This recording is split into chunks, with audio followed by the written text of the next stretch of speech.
Hey there everyone, I'm Darieth, Chisolm. Welcome to Hustle and Heart TV. I love what I'm doing with this show, and I hope that you are too. Hustle and Heart is really, for me, a dream come true. The opportunity to speak with successful business owners, entrepreneurs, leaders, people who are active in their community. And this next guest is special for a variety of different reasons. Charlie Batch. You know him as a star NFL quarterback with the Pittsburgh Steelers for some 15 seasons on the Gridiron, mostly with the black and gold, previously with the Detroit Lions. But what's also so amazing about Charlie is what he's doing for his community and his Best of the Batch Foundation. Charlie's been providing services and programs for some 2,300 kids over the past decade. He tells me that when he started his NFL career, he really started with the end in mind, thinking about his future on and off the field, and how he knew that he wanted to spend a lifetime giving back. He also opens up about the tragic shooting death of his sister and how that has led him to go about providing programs for kids in the communities just outside of Pittsburgh.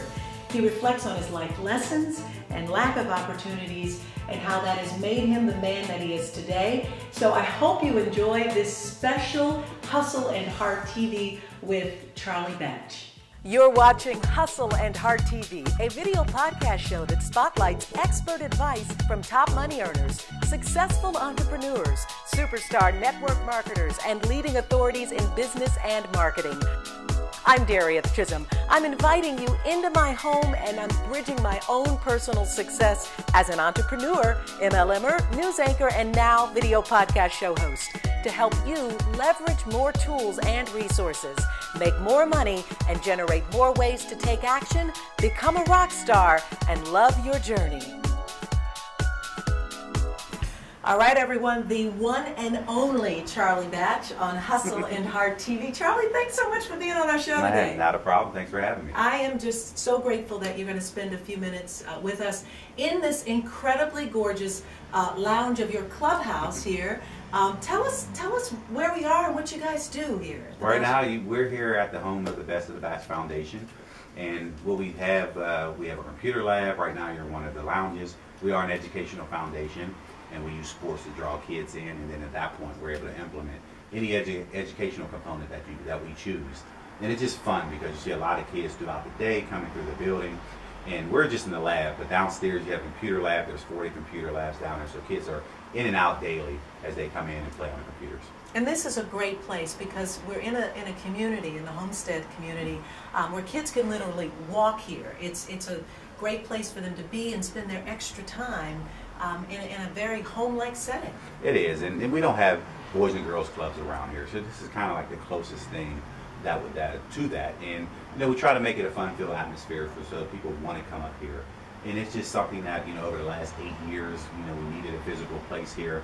And as we increase programming, our number of kids increased. And right now, we touch over 2,300 kids annually. So depending on the time of year, will determine what the building looks like. Right now, we're in the middle of we're towards the end of our basketball league, which is called Project C.H.U.C.K. And C.H.U.C.K is an acronym that stands for Continuously Helping Uplift Community Kids. We've been doing that now 13 years. And we do it 8 weeks in the summer, 4 days a week. And right now, this is playoff time, so it's intense. Kids are coming in. But one thing about Project C.H.U.C.K, kids must read a book in order to play. Not only do they have to read a book, they have to attend 3 mandatory study sessions. So that's our way of incorporating summer reading into the basketball program. Now, you've been doing this 13 years with intense passion and creativity and lots of hustle, if you will, while you were playing professional football. I mean, how you do these things? It was important for me to, number one, have something as I transitioned away from the game. I knew Pittsburgh was going to be home. I didn't know it was going to be 11 years with the Steelers, but to play 15 years total. And when I first got here in 2002, I said, okay, let's figure out a way to now create programming and see where everything else takes us. And 11 years later with the Steelers and building relationships, growing the foundation, I don't just put my name on something and not be there. I want to be there and make sure that I'm involved in every step of the way. Now, I don't do this by myself. There's absolutely no way that I can do this by myself. And we have a lot of great partners. We have a lot of great volunteers who actually continue to make that vision happen. And let's step back one second and really just dive into the reason why you do this. Clearly, you don't have to. This isn't about you just putting your name on something just to lend it. You're here, and what's happened for you guys over the last 11, 13 years has been purposeful. And when we dive in and look at that, why? I mean, you're a very busy man who could clearly be doing lots of other things. What's the passion behind it? Well, a lot of people don't know as far as why, but one of the reasons why is because in 1996, I lost my sister to senseless gang violence. She was shot and killed, and she was caught in crossfire between rival gangs. And at that moment, as you're going through all the triumph, tragedy, you know, you're figuring out, you know, at that moment, I said if I was ever in a position to give back, I would. And number one, focus all my attention to graduating college. That was first and foremost. And trying to do something in my family that was never done. And that was to graduate school, which I was able to do. And then from there, it was focusing my energy and time and saying, okay, now let's figure out if I can hopefully get one of these 32 teams to know who Charlie Batch is. And I was, and God willing, I was able to do that in 1998, getting drafted by the Detroit Lions in the second round. And then from there, you know, in 1999 is when the foundation was created. And at that point, you know, just trying to figure out something. And when I got back here in 2002, it was like, this is it. You know, this is the opportunity to start the program in the way that we hope it can go. And at that point, it just started, and you know, here we are 13 years later. You do this in memory of your sister, but you also do this in the place you call home. Mm-hmm. You purposely decided it's going to happen here in Homestead. This community needs it. Yes, it is, and this is something that, because I know this was going to be based, this was something that I knew this area needed, and what better way for us to go and create programming, engage in the kids, create a mentoring program, and give the kids hope. And that's what we're trying to do. And when you have them, where they're able to communicate, talk, you know, just, you know, in a relaxed atmosphere, we're trying to do things that maybe that hasn't been done before. And I just took back on my childhood days and some of the things that I wasn't learning or didn't know about at that particular time. You know, hey, we're trying to now make sure, as all these lessons that I've learned throughout life, and letting them know, hey, we've been through there. You know, here's some of the things that, you know, you're about to go through, and if we can help in any way, we're willing to do that. So give us some details about what happens here. So a kid decides, yep, I want to come here, I want to be able to hang out. What's the process to being accepted, and then what would a day in the life of a child who's coming here experience? Well, it depends on the time of year. You know, we are part of the Steel Valley School District. Alternative school program actually is taught here daily. So we have middle school and high school, which has been taught here the last 7 years. Hopefully we don't have any kids, but unfortunately kids are kicked out of school. We are that buffer to try to get them back into main school. So that could start in September, and kids will come in here. We're trying to figure out, okay, what does their plan look like? And we get engaged with the parents and let them know. So we're trying to map out what that plan looks like for them. You know, so that's the beginning of the school year. But throughout it, you know, we have different school programs that we do. We have our Best of the Batch Club, you know, where kids can actually come through, you know, go through as long as they're engaging in behavior, attendance, extracurricular activity, doing their homework. You know, they are part of it. And I work directly with my elementary school, which is literally right down the street, and that's called Barrett Elementary School. So I want those kids to know that, listen, you do have successful people to come out here, regardless of what you may see every day as you open up your door. You do have people that have done it the right way. And we're just trying to encourage them. If you want to know what, here's the process to continue to do that. So those kids will come up here after school, get a chance to now be around, you know, just kind of now, you know, it's a mentoring program. And then from there, we'll continue and work with them throughout the entire year. So it just varies, and we don't just have one particular program, but everything that we do, we make sure that the parents are involved. And when you think about where your program has grown from, it started with this idea, obviously, when you came back in 2002. Yes. And opened the doors and began. You came from an idea, a seed, you planted it, and now it's really growing. Some of the programs that you've launched most recently, and what's on the block for going forward? What are some of the things that are on the drafting table, I should say? Well, I think right now one of the programs that I love, which is the Best of the Batch Club, all of April they're going through a program, and we actually take the kids to the Hall of Fame in Canton, Ohio. And it started in 2007, and it started because we played the NFL Hall of Fame game. That was my first time ever going to Canton to the Hall of Fame. And I'm thinking to myself, if this is my first time going, there's a bunch of kids in Pittsburgh that have never been to Canton. So we worked with the Hall of Fame, and we started the field trip. And we go up there the second week. Normally it's around May 13th, whatever week that is, whatever Monday it is of that week. And we go up there and there's an NFL Play 60, so kids get a chance to be active for 60 minutes, and then it becomes educational because they get a pamphlet and they actually walk through, and it's kind of a scavenger hunt as they're filling out their booklet. So it's pretty cool to go up there. We spend the whole day with those kids, and it's just amazing to see because now they have a chance to now understand history of what the NFL is, but also be able to share that with people to let them know, hey, we took a cool field trip.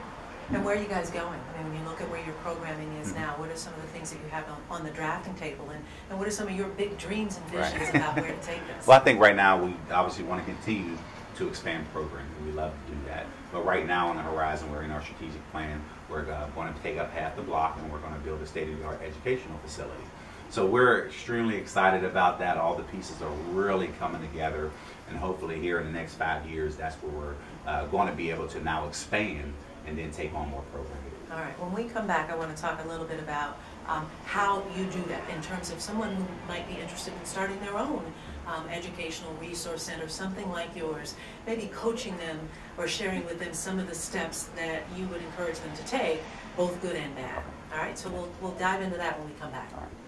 Every day, Fast Signs helps businesses with their visual communications. We ask the right questions, which makes your facility safe and more efficient. We recommend smart solutions, and people get where they're going.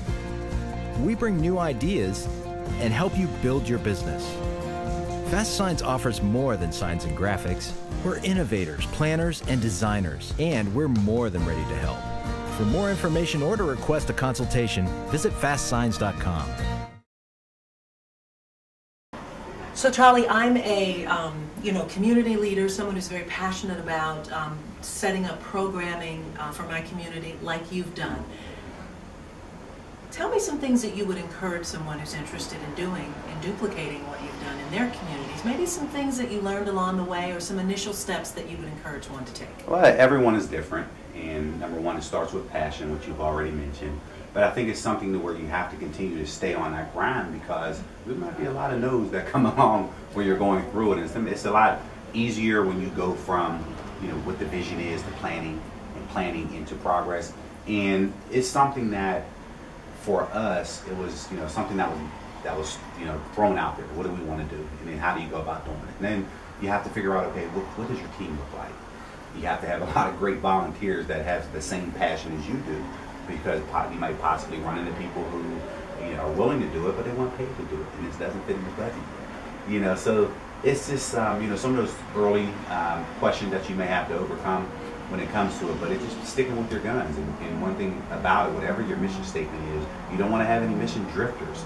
Meaning, we started out with this, but we're now going to add this element into it, and it takes away what the vision of what the original foundation was supposed to look like. Yeah, stay on your hustle, as you say. And don't have mission drifters. I like that. That's a good point to remember. So we've talked a little bit about what happens here at the Batch Foundation and all of the programming that you're offering to kids. Let's switch gears and talk about your professional career and then your foray into TV, because I think that's really nice to be able to point out that you've had a successful television show here in the Pittsburgh area, and you manage that, football, and this. But you got to understand that this doesn't happen forever, meaning football doesn't go on forever, and it's important to let people know who you are behind the helmet. And I always remind the players, this is not going to last forever. Think about what you want to do after football. And you don't realize that until maybe if you have a longer career, as you start to get to the end of that career, maybe injury sets in and forces you to start thinking about something else. But you want to have a plan. You have to have that plan in place because you never know when the end is going to come.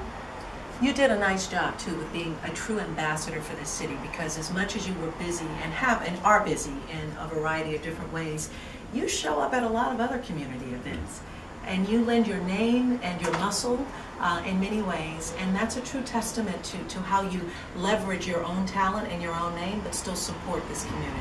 It's important because you have so many people out there that support me, and equally important, I need to support them. And I felt that, hey, I have an hour of time to go out and support, whether that's showing up at an event, whether that's showing up for some kids to speak at an event, whatever that looks like, I have the time to do. And yes, I was playing ball, but I never wavered away from that fact, meaning I knew my job and what my job description was. And it didn't matter when I may be called, that I was going to be able to do my job and do it at a high level. So that was something that the owners, the coaches, the general managers allowed me to do that because they trusted me. And that was something where if I ever felt that I was doing too much, hey, I needed to back off on the other things. But I was able to balance everything, and that's allowed me to really grow the relationships, be able to get the experience out there on other things that I was doing. And it was fun, and I was having a ton of fun doing it. Speak to athletes who are watching, who are listening, who are also very eager to start their own businesses wherever they are. And maybe they're not eager, but maybe you should be encouraging them that they should, as you say, have a game plan after the game is done. And why you should start thinking about that very early on instead of just waiting until the tail end of your career. Well, I think right now, at least in Pittsburgh, you have an opportunity as you wear the black and gold or the shield, meaning the NFL shield. You have an opportunity to meet a lot of great people, and people are going to, they're going to flock to you to a certain degree, but you have to figure out how to network. And what do they do? How can they help you? How can I help you? So you got to be able to balance those two and at least start those conversations. You might not know what that may look like later on, but for me, I knew Pittsburgh was going to be home. Regardless of how this whole thing shaped out, I knew I was going to be sitting here in Pittsburgh when it was all said and done. So as players were coming in and out of that door, I was letting them know, hey, here's a fundraiser that you might want to get involved with. I know what your passion is. If it's important to you, you'll show up. If it's important to you, you'll do it. And you had a lot of people took advantage of that. It was great to have them do it. And it was just, as people grow and they go on throughout their careers, you smile. At least I smile because I'm like, wow, look at me maturing and growing up and taking advantage of opportunities. And that has to feel good, because as much as you've been a mentor to a lot of people here in the community, you definitely have been a huge mentor for many NFL players. And I know that must feel really good to you. It is. And that's the heart part. As we talk, because I'm always trying to find ways to express hustle and heart. We've talked a lot about the hustle, but the hard part for you is just being that pure mentor for people. It is. And I think one of the things for me, it was important because people knew what I did on the team, meaning I was a player rep. And then at that point, I was on executive committee, which I was the vice president of our Players Association. So people saw the importance of, at least what the business side of football looked like. Because as we entered into a lockout in 2010, I was on the front line, and I was in those meetings, sitting across from the table from the owners and making sure that I was speaking, from our end and our side as far from a player perspective, and trying to get the best deal on the table for players. So they trusted me to that leadership role, number one, already. But as you now get into that point, everyone forgets the lockout. People thinking, oh yeah, that's many years ago, but it was only 3 years ago when the owners locked us out. Understanding that, hey, there's always going to be a fight. Players need to be aware as far as what's going on, but making sure that they understand the business side, at least as they start to transition away from the game, that they're going to take advantage of it. And now that I'm officially done with the Pittsburgh Steelers, there's a program that we were able to negotiate out of the new collective bargaining agreement, which is called the Players Trust. And the Players Trust program actually helps players transition away from the game. And I'm the senior captain, and I have a team underneath me, and we help players transition away from the game. And that can be multiple facets. That can be education, career, financial, lifestyle. So those are things that, when you look at it, and the important part for players is going to be brain and body, because eventually there's going to be some of those football injuries that are going to kick in, whether that's concussion, whether that's knee injuries, or just general arthritis.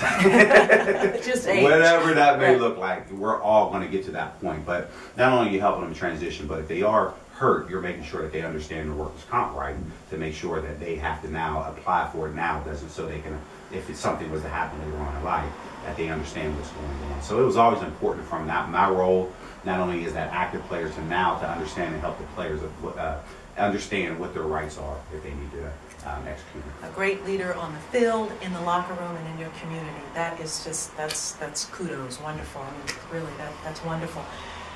Give us some highlights of your football career. Tell us if you had to name 3 things that happened while you were playing that are just maybe there's more than 3. You're welcome to do that, but your top 3 that stand out. Well, I think initially, you have winning the first Super Bowl. You won the Super Bowl 40 here and doing it with the hometown team and doing it under Coach Cowher. I mean, it was phenomenal to be able to go through that experience and doing it with a group of men who've never done it before. And that was special. And winning as a number 6 seed and winning that Super Bowl, it was phenomenal. Then you take on top of that Super Bowl 43, accomplishing another team goal of doing that. But those are team goals. But for me individually, it was number one, starting a football game for the Pittsburgh Steelers. So I did that. And, my first game in 2005 starting was home. It was against Cleveland. So we won that football game, but there was still something that was still, burning inside of me because I played many games, started games for the Steelers, and I'm thinking to myself, you want to know what? They never called my name at Heinz Field as a starting quarterback. And I'm like, you got to be. So as my career started dwindling down, I'm thinking to myself, I'll never get that opportunity. And sure enough, December 24th, 2011, here we are playing against the St. Louis Rams at home. And initially the team was set out to go first and be introduced as a team. And Coach Tomlin switched it up and he introduced the offense. And that was the first time. Now here I am at year number 14, still trying to figure out some of these individual goals. And to get my name, or to have my name called over the loudspeaker at Heinz Field, man, that was truly, truly an honor. I'm a huge Steelers fan, so it was always a special treat to see Charlie play. And as he says, it was the small things that really just kept him going. It takes, though, big bucks to keep his foundation going. And he talks about the financials around having a nonprofit and what it takes to keep it running. He also encourages anyone who's looking to start a nonprofit or a foundation and why every dollar counts and every person who's helping matters. More on that when we come back. If you're not showing up online in videos promoting your business, product, or service, you are truly missing out. I'm Darieth, Chisolm, and I'm here to tell you video marketing is huge. YouTube is one of the largest search engines, and people turn up there by the seconds looking for how-to videos, advice, products, and services. And there are so many ways to make money with online videos. Video podcast, online video courses and products, a YouTube channel, video blogs, live events, webinars, telesummits, Google Hangouts, and more. Not to mention you increase brand awareness, build authority, and increase loyalty. I know, but right now you're probably thinking, there's no way I can show up online making videos and marketing them. Yes, you can, and I'm here to help. Sign up for my newsletter and get instant access to tools, resources, advice, and information. Plus, you'll get my free checklist and 5 things to do before you hit the record button. And you can get all of this information and more at my website at howtomakemoneywithvideos.com. Hello, my name is Sam Deep. The content of the Sam Deep Leadership Academy has helped major corporations develop emerging leaders from their staff of high potential employees for many years. So why would you be interested? Because the Academy will convince your internal departments to stop competing and start collaborating. It will create dramatic improvement in the quality of the service given to your customers. And it will equip you to find new ways to grow your bottom line. Your managers will find more time to focus on strategic goals. They'll more fully engage their followers and hold them strictly accountable for results. Your employees will gain something too. The leaders that they deserve and a rebirthed and more positive company culture that will unleash their productivity. More information appears here at developingyourleaders.com. So don't wait. Take advantage now of this opportunity to create better leaders for a brighter future. I'm Charlie Batch, former NFL player and founder of Best of the Batch Foundation. We continuously help uplift community kids, and you're watching Hustle and Heart TV. Charlie, you do a lot of this with a big team.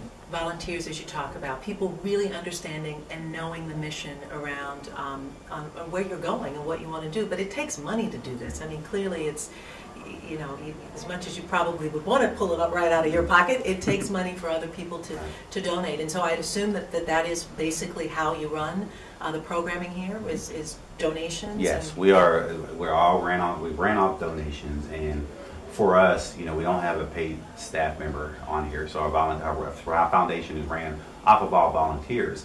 But the thing that we have is we have one fundraiser a year, and obviously you're putting all your eggs in one basket, and for us over the last 7 years it's been phenomenal because we have an event called In the Pocket with Charlie Batch, and it's a way for fans to have an opportunity to interact with players and local celebrities.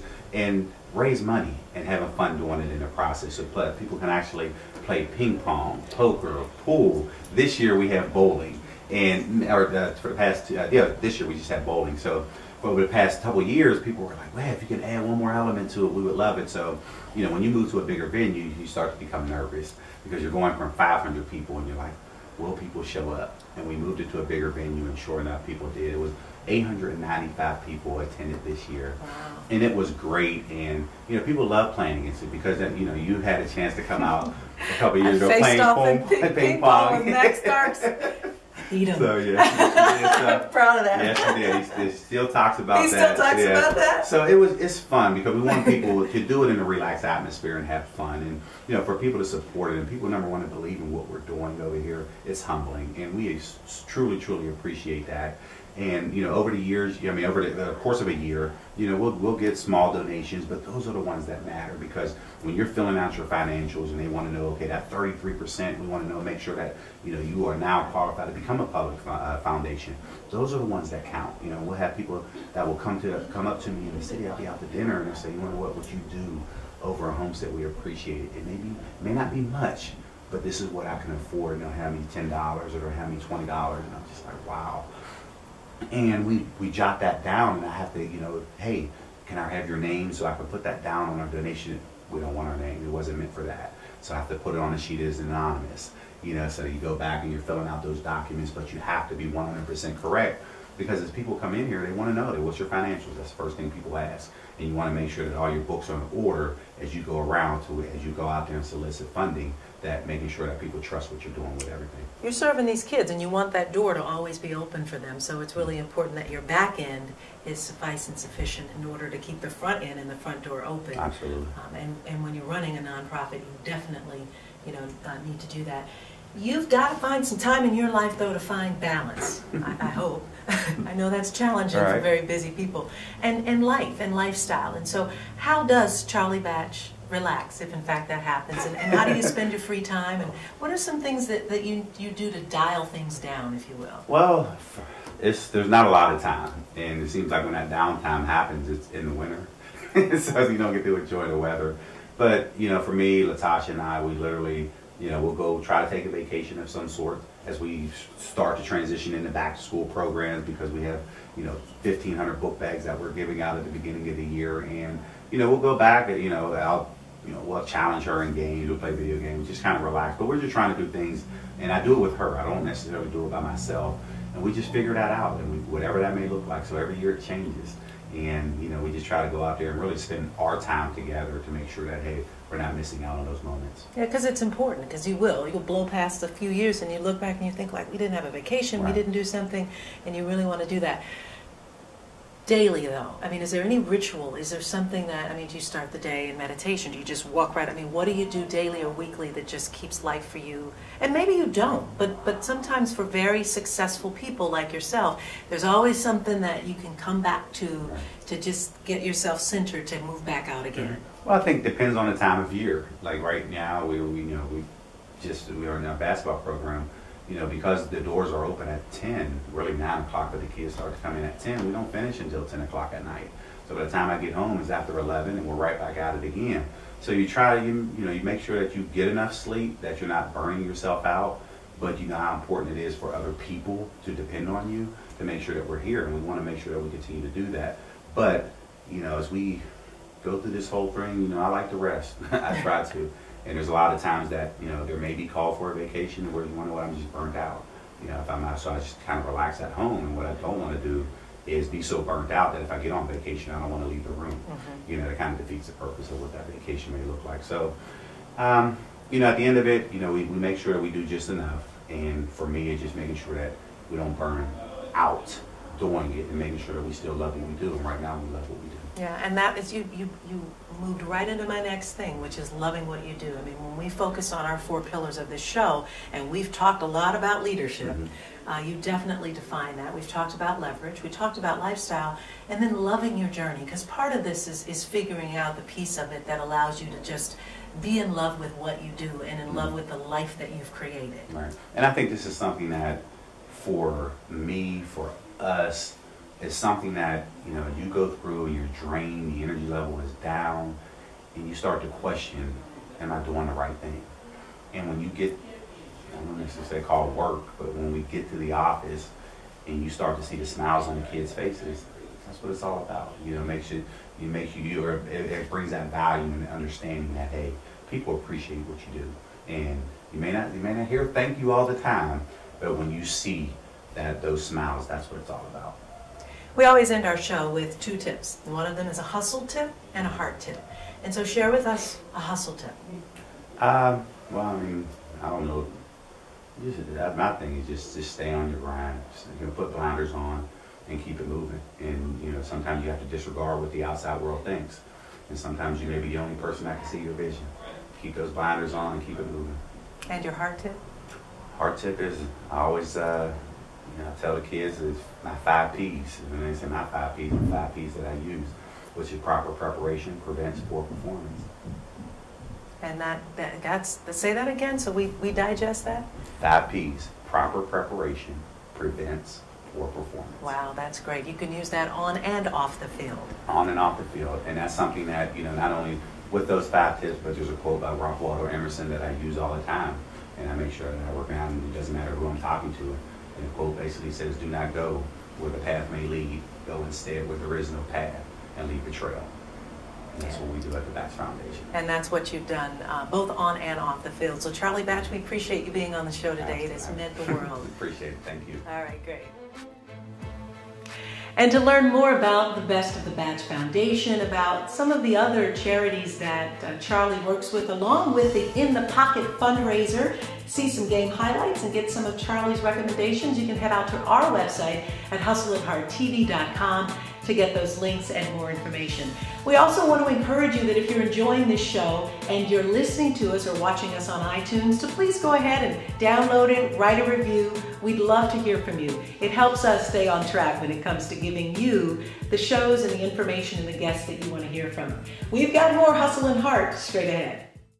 Do you dread going to work every day? Stuck in a dead-end job? Hi, I'm Daryl Warden of the Miles Group. I love my career and you can too. We're looking for people who like to go to work, have a great time, take control of their schedules, and take charge of their lives. I worked in food service and I never knew that I could be happy, help people, and make great money. We will train you, help you get your license. If you want to work amongst friends and make great money, call Team Warden at the Miles Group. Hi, my name is Elizabeth Rodriguez-Denahy. I'm the president of Rodriguez & Associates. Our company helps women enhance their performance at work. And here I am asking you to join us to our next episode at Hustle and Heart TV.